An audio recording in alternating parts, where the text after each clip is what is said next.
I d'una proposta ràpidament cap a una altra. El que fem és convocar-vos a un apunt d'agenda a un espectacle de dansa. Serà dijous a 8:45 al Teatre Tarragona. Es diu Micael de Nevadón, ara veurem si ho hem pronunciat bé, Vida i Passió. I tot plegat té bastant de regustet o de similitud amb Setmana Santa, la Passió de Crist. Ara ens ho expliquen. És un espectacle de dansa que té la particularitat de que els 20 ballarins que conformen l'espectacle provenen de diferents disciplines i que s'insinua més del que s'explicita. A veure, que en parlem amb la Meritxell Pubill. Ella és la responsable de la companyia Alboreà i també d'aquest espectacle. Meritxell, bon dia. Bon dia. Bon dia. Ja ens ho avisaves, vosaltres vau participar al Festival Tarragona Sona Flamenc i ja ens vas dir, portem una bomba escènica ara a començaments d'abril. Què és Micael de Nevadón? Mira, Micael de Nevadón és un espectacle que va una miqueta més enllà d'una part escènica, no? El que hem intentat buscar amb aquesta producció és que el públic, l'assistent que vingui, sigui creient o no, tingui fe o no amb la religió, visqui els moments, o sigui, l'energia del moment històric que va passar fa 2.000 anys, no? Evidentment, i així és, Jesucrist o Jesús de Natzaret, com li vulgueu dir, és un personatge històric que està contrastat, que va existir, i nosaltres hem fet un passeig per la seva vida, inclús des d'abans de la seva concepció, o sigui, quan es coneixen Josep i Maria, es coneixen una mica el cortejo, la seva boda, el naixement, concepció, vida i passió. Normalment, la passió de Crist sempre va amb el que és molt focalitzat, amb la seva passió, la seva mort, la seva peregrinatge, mort i resurrecció. Nosaltres hem anat una miqueta més enllà i sobretot perquè el públic visqui l'energia d'aquell moment i les emocions d'aquell moment. No és una cosa de fe, sinó de que realment a l'assistent visqui i se li fiqui la pell de gallina. O sigui, aquesta és la nostra finalitat. Clar, totes les representacions escèniques que tenen a veure això amb la Passió de Crist, estem acostumats a que siguin això, les típiques passions. Clar. És un imaginari escènic que tenim tots al cap. Això és diferent, les sensacions poden arribar a ser les mateixes, però la posada en escena és diferent, dius.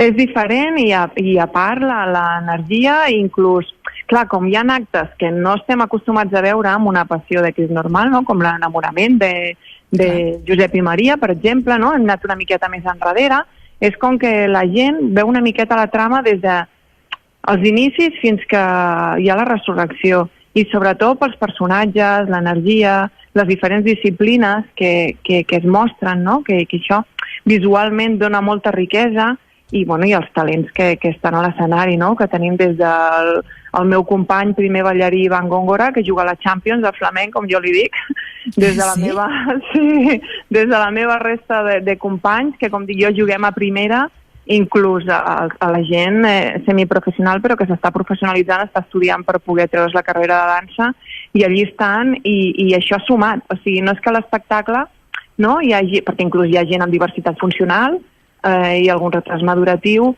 que inclús l'espectacle ha sumat, no ha restat, i el que és la projecció professional no ha menguat, sinó que ha sumat molt més. O sigui, l'energia i el conjunt ha sigut meravellós. De fet, parlaves de 20 ballarins, diferents disciplines. Clar, jo pensava que era tot, que tenien molta relació amb el flamenc únicament, i veig que no. Hi ha una barreja de...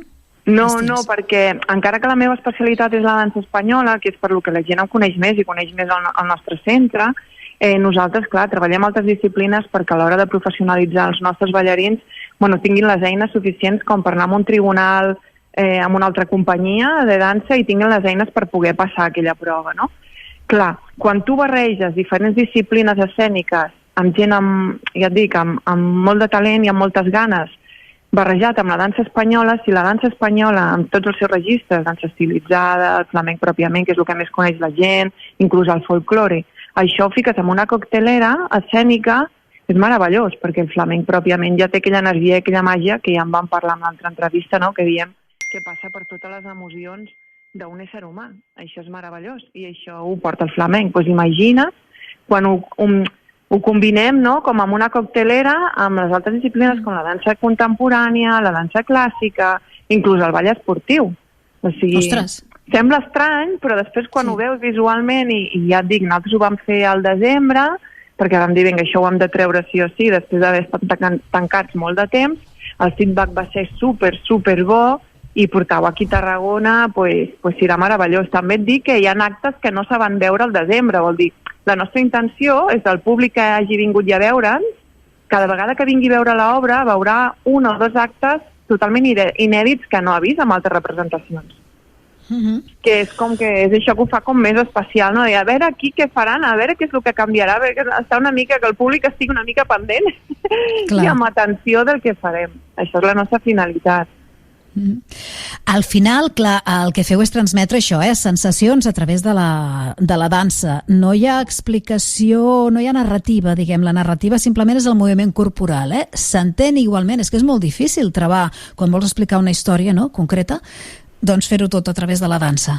Mira, hi ha un fil conductor que és el fil conductor de la seva vida ja, no? I amb això jo crec que amb tots els actes s'ha representat molt bé, sense tindre que dir noms i cognoms, sense que per acte tinguem que dir el que s'està fent, la gent ho ha entès superbé. I ja et dic, o sigui, lo meravellós ha sigut això, que no hem tingut que donar cap pauta, que tothom ens ha dit, ostres, clar, això és la mort de Josep, això no ho havíem vist mai. Ostres, això és el casament. Ostres, clar, això no ho havíem vist mai. Però s'han identificat, no?, o sigui, amb els actes. Però com heu triat les escenes? Com heu triat les escenes que representàveu i les que no? La mort de Josep, per exemple, que, clar, és el que dius tu, no és de les escenes més evidents ni més importants que tenim a l'imaginari. Com és que vosaltres la feu? Mira, la fem perquè creiem que Josep també té que tindre un paper important, no? I la resta de personatges que acompanyen a Jesús de Natzaret, en el meu cas jo li dic Miquel de Nevadón. Com és que li dius així? Mira, jo li dic Miquel de Nevadón perquè, bueno, el tradicional és que la gent el conegui, evidentment, per seu nom històric, Jesús de Natzaret, no?, fill de Josep i Maria.